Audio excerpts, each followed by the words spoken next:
Hello readers, I'm Amy. Pardon my very noisy metal cup here. I've been filming for over 20 minutes already, so if my voice starts cracking or something, it's just tired. Welcome to today's video. We are doing the April anti-haul. If you have not seen one of my anti-hauls before, I don't hate books, I love them, otherwise I wouldn't have this channel. But I can't read every book out there, and I'm also on a book buying ban for 2021, which for the most part I've held to, with a couple of exceptions that are like school or work related or have to do with subscriptions we already have. So I'll probably do like a book buying ban haul at some point, which I know that sentence makes no sense, but moving on. I have taken some pictures of books that are coming out in April, and I'm going to do my best to talk myself out of reading them on the off chance that I do want to read them. I am interested in some of these because otherwise this anti-haul would not be interesting to film or to watch, but I kept thinking I didn't have that many April books, so I kept adding to my pictures. So I have no idea how long this is going to take. I'm going to try and shorten this up a bit because I know I can talk a lot about plot lines of each of these. But let's go ahead and get started. Not all of these are going to include release dates because some of the sites that I take screenshots of just don't include release dates. But first one is The Good Sister by Sally Hepworth, and it starts, "This follows twin sisters," and I'm like, all right, I really want to read that. I'm finding books with twins are just so interesting. There was The Vanishing Half, which was really good. I'll Give You the Sun was a really good twin novel. I believe Ellen Hopkins has a twin novel that I really loved, so automatically I'm interested. If I decide to read this, I will try to find a copy from the library rather than buy it, but it has to do with protecting, one sister protects the other as children, one wants to be a mother, one has secrets from their past, so that, it looks really interesting. It's about twins, that's all I need to know. It's about twins, and now I kind of want to read it. The Revival of Opal and Nev by Donnie Walton tells the fictional story of rock and roll duo who rise to fame in the 70s. This already has me thinking of Daisy and the Six? A popular booktube book that had to do with a female rock band. That kind of is what this is reminding me of. It's another fictional account of a couple of guys who do rock and roll. Journalist chronicles their rise and fall. So if you liked Daisy Jones and the Six, that's what it was. If you liked Daisy Jones and the Six, maybe you'll want to check out the final revival of Opal and Nev. And it's got a really cool cover. If you haven't seen an anti-haul from me before, then you won't know that a lot of these books I pick out because of their covers. Because let's be honest here, I'm a graphic designer. I live for a good book cover. Dial A for Aunties is one that I was seeing a lot. This is by Jessie Q. Sutanto. A dead body leads to a wild wedding weekend. When Madeline Chan accidentally kills her blind date, her mother calls in her aunts to dispose of the body. Yeah, I don't really read these plot lines that much before doing this video. I've already talked myself into reading this. I'm going to see if it's available at the library. If it's not available at the library, I'm just not going to get a chance to read it because I'm really trying to stick to my guns here. Also, I have a friend who sends me gifs of people tearing pages out of books to terrify me into not buying books, because she has said if I buy a book, she will take it. And she will send me a picture of her ripping a book to pieces and I won't know which one it is. She's cruel, but hey, it's working. I haven't really bought books for pleasure. There was one. I pre-ordered Grady Hendrix, but I told her I was going to buy that book this year. That's my exception to the rule. I'm getting Grady Hendrix's new book. Can't talk me out of it. I already pre-ordered it. Something else to note. This isn't really an anti-haul thing. This is just something to note. April 23rd, 2021 is World Book Day, and I came across this whole little article on it. If I can find it again, I will put it down below. Right now I just have the screenshots. But it has World Book Day activities. Dress like a literary character. Support local booksellers. Host a book club. Why We Love World Book Day. Free books, mass appeal. It says Read Our Lips, which talks about a study. Free books I think is interesting because they've had... I don't know if The Roundhouse by Louise Erdrich was part of the Free Book Day, but it had something going on at the library a couple years ago. And then when I got my copy of Station 11, which I feel like I'm the only person in the world who didn't love that book, but I got that for free through World Book Day. So it'll be interesting to see if my location has any free books that they're handing out this year, especially to keep people entertained in this little panini. So that's, World Book Day. I don't know if anyone has any special videos planned for that. That would be fun. Malice by Heather Walter. This is April 13th, 2021. A princess isn't supposed to fall for an evil sorceress. But in this darkly magical retelling of Sleeping Beauty, true love is more than simply a fairy tale. Again, this is an anti-haul, but it wouldn't be very interesting if I didn't talk about books that I was interested in. And when it comes to fantasy, the ones that I am more drawn to are the retellings, because they're the ones that historically have gotten on with the best, and Princess Falling in Love with an Evil Sorceress as a retelling of Sleeping Beauty. I might see if it's available at the library. Not going to read the whole plotline because there's a lot to it. Becky Chambers, a well-loved sci-fi author. She's coming out with The Galaxy and the Ground Within. This is... I want to say it's a continuation of The Long Way to a Small Angry Planet, or a novella involved in... She's got a lot of books. I read her last novella, To Be Taught If Fortunate. It was fine. I would like to try more of her science fiction. I find that women authors in sci-fi and dystopia tend to be my sweet spot. Male authors, I'm very touch and go with. Classic sci-fi, even compared to other books, classic sci-fi is one of the most sexist genres I've ever come across. But that's a whole other discussion. I'm interested in trying Becky Chambers. I don't know that I'll read this one. I think if I'm going to dedicate myself to really trying her, I'm going to start with The Long Way to a Small Angry Planet because that was like the first book in her series. But yeah, if you're a fan of her. Another sci-fi book coming out. Okay. Don't judge me too harshly on this one. Again, I feel like I'm the only person in the world who didn't like it. Martha Wells has a sci-fi book coming out, Fugitive Telemetry, The Murderbot Diaries. This is an addition to the Murderbot series. Look, I read the first book. I read the whole thing, cover to cover. I didn't like it. I feel like I'm the only person who doesn't like Murderbot. Don't murder me for that.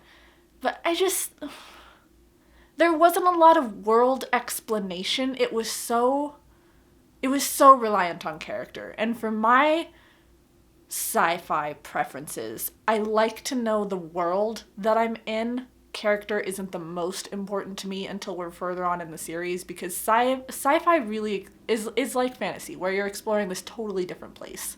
Even if it takes place on Earth, it's a totally different place. And I like to understand the setting in order to better understand the characters, and I don't feel like that first book in the Murderbot series set the stage particularly well. And the idea of a murderous robot hanging out watching soap operas all day sounds really interesting, but I didn't feel that the humor was particularly good. I don't feel like it was played up very well. I'm sorry, I didn't like it, but Martha Wells has a book coming out, so if you want to read it, get it. One book that I saw popping up a lot was Witches Steeped in Gold by Sineanon Smart. Deadly, fierce, magnetically addictive. This Jamaican-inspired fantasy debut is a thrilling journey where dangerous magic reigns supreme and betrayal lurks beneath every word. I really like that we're seeing, not that there weren't Black authors in fantasy before, but I like that we're seeing more attention brought to them. N.K. Jemisin is one of my favorite writers in general. I haven't read a lot as far as other fantasy authors of color, for one thing, because I don't read that much fantasy, but also most fantasy with Black authors that I have seen advertised, and this could be a booktube thing because this is kind of booktube's genre, is the YA fantasy. And YA fantasy I'm not very likely to pick up. So if you have any like adult fantasy by Black authors that you want to recommend, go ahead and put them down below, especially if they're a retelling. I've heard, I think Deep and Darkest Red is supposed to be a person of color, and I know it's a Red Riding Hood retelling, so I think I would like that. Anyways, The Happiest Girl in the World by Elena Dillon is coming April 20th of this year. For Sarah Wheeler, the Olympics is the reason for everything. It's why she trains 30 hours a week, starves herself to under 100 pounds, and pops Advil like Tic Tacs. For her mother, Charlene, hungry for glory she never had, it's why she rises before dawn to drive Sarah to practice in a different state, and why the family scrimps, saves, and fractures. So, this is sounding more Lifetime movie interesting to me. You've got the parent who goes out of their way to kind of live their glory through their kid, which I think can be really interesting, but it can also be a really exhausting narrative. It's one that we get a lot about parents, and it's one that I have to have the energy for. I don't always have the energy for those kind of stories, but if that's something you'd be into, yeah, check it out. Then we have Last Chance Texaco, Chronicles of an American Troubadour by Ricky Lee Jones. This one, again, I'm kind of getting Daisy Jones and the Six vibes. I guess I just don't like read a ton of musician narratives. I'm not in a city that really has a troubadour community that I know of. This troubadour life, writes the two-time Grammy-winning songwriter and vocalist, is only for the fiercest hearts, only for those vessels that can be broken to smithereens and still keep beating out the rhythm for a new song. And this tender, fierce, intimate memoir is testament that Jones has lived a life as brave, idiosyncratic, and rich as her music. I don't know who Ricky Lee Jones is. It's not someone that I'm familiar with, but if you're familiar with her, you might want to pick this up. Pieces by Helen Oyeyemi. A gay couple embarked on a fantastical Orient Express, a mongoose with attitude, a mysterious woman disposed to prophetic pronouncements. Welcome back to the magical, maddening milieu of Oyeyemi's singular fiction, in which trapdoors spring open and revelations emerge like Russian nesting dolls. This one I'm definitely not going to pick up. When it comes to absurdism, it's not a genre that I read, and this is sounding kind of like Alice in Wonderland, kooky, weird, which is not my genre. I know a lot of people who really, really like that, so if you're interested in this, by all means go for it. I struggle with books like that. I need a book that really makes a lot of sense to me, and those books just unfortunately aren't it. Philip Roth by Blake Bailey. I had a Philip Roth moment. I read, what was it? Portnoy's Complaint, which is actually the only Philip Roth I think I've read, but I'd heard so much about it. It was this book talking about masturbation and being Jewish, and I'm like, oh, that sounds really interesting. That sounds like the weird sexual thing that I would totally read, and it really was a complaint. It was a monologue book, like not really too many chapter breaks or anything, just complaining about Judaism, and it had weird, uncomfortable masturbation things, and I thought it was gonna be like weird fun, and it was just exhausting and gross, and like, dude, stop complaining. But it was called Portnoy's Complaint, so what else did I expect? I'd collected some of Philip Roth's books from the Friends of the Library, and the more I sat on them, the less I wanted to read them. But anyways, this is a biography about Philip Roth, so if you are interested in Philip Roth's works, maybe you'll want to pick this up. Magisterial and definitive are adjectives often tossed around to describe voluminous biographies, but they don't do justice to Blake Bailey's years-in-the-making opus. Drawing extensively on archives and interviews, Bailey meticulously conjures the career of one of America's literary titans, the devils and angels that shaped his work. This is coming out April 6th.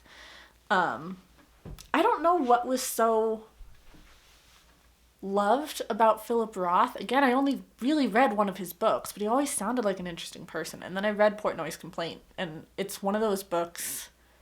I have this other video idea that I need to include that book in, but I didn't like that book nearly as much as I told myself I did. Next up is Antiquities by Cynthia Ozick. As he prepares to write his memoir, an elderly wasp man mulls the burdens of his youth spent at a now-defunct all-boys prep school. A literary national treasure returns with a textured, gripping tale that peels back layers of anti-Semitism, with echoes of both a separate piece and the fiction of Isaac Bashevis Singer. I'm not familiar with either of those works. This sounds interesting enough with the now-defunct boys prep school and peeling back layers of anti-Semitism. Like, you have my attention. If I see any reviews on this that look interesting, I might have to pick that up. All right, this next book. Today when I'm filming, like, I don't know when this is going up. I've been doing so much pre-filming just because I'm in a filming mood. But today is the last day of my week of reading Indian authors, and I'm currently working my way through The Namesake by Jhumpa Lahiri. I've read The Lowland by her before, which is one that I really loved. It was totally a cover buy, and it was totally worth it. She's an Indian author that I'm really into. And I'm enjoying Namesake, and she has a new book coming out called Whereabouts, so I am definitely intrigued. I might see if this is available at the library at some point. Her first novel in nearly a decade, she's a Pulitzer Prize winner, set in an unnamed city much like Rome, or a dreamlike, often lonely version of it. The story's first-person narrator is a single woman in her mid-40s, whose solitude infuses everything about her, even her conversations with her mother, lovers, and colleagues. Lahiri wrote the novel in Italian, a language she only recently learned, and translated it into English herself. Interesting. I need to save this screenshot. If you have any resources on how novels are translated, leave them below or tell me about them below. I'd like to do a video talking about translated novels and how I feel like the world is missing out. This has me intrigued. I'm not totally sure on the plot, although I think Jhumpa Lahiri can really take a storyline that I wouldn't normally be interested in and just make it gripping for me. But the idea that she wrote it in a language that is new to her and then did her own translation. Jhumpa Lahiri, you're becoming one of my heroes. Couple more books to talk about. There are Those You Killed by Christopher Baddock. Elwood Cathis gave up everything for the needle. Now he's come to Lake Chance, a once bustling vacation hotspot caught in the throes of a prolonged demise.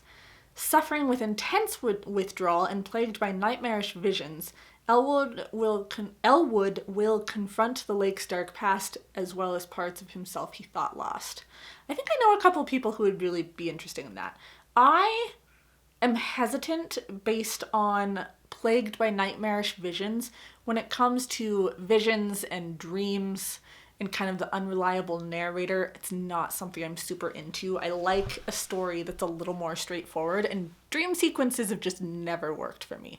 I can't name a single dream sequence in a single book or movie that I thought was necessary. Personal opinion. But if that sounds like something up your alley, by all means go check it out. Lastly, I'm going to talk about Other People's Children. I'm not actually talking about Other People's Children. I'm talking about Other People's Children, the book, obviously. It's by R.J. Hoffman. It's a story of miscarriage and adoption, of mothers making hard choices and mothers who aren't ready to let go. Whew. I don't know. I have opinions on having kids. I myself am not going to have kids. I'm very forward with that stance for myself.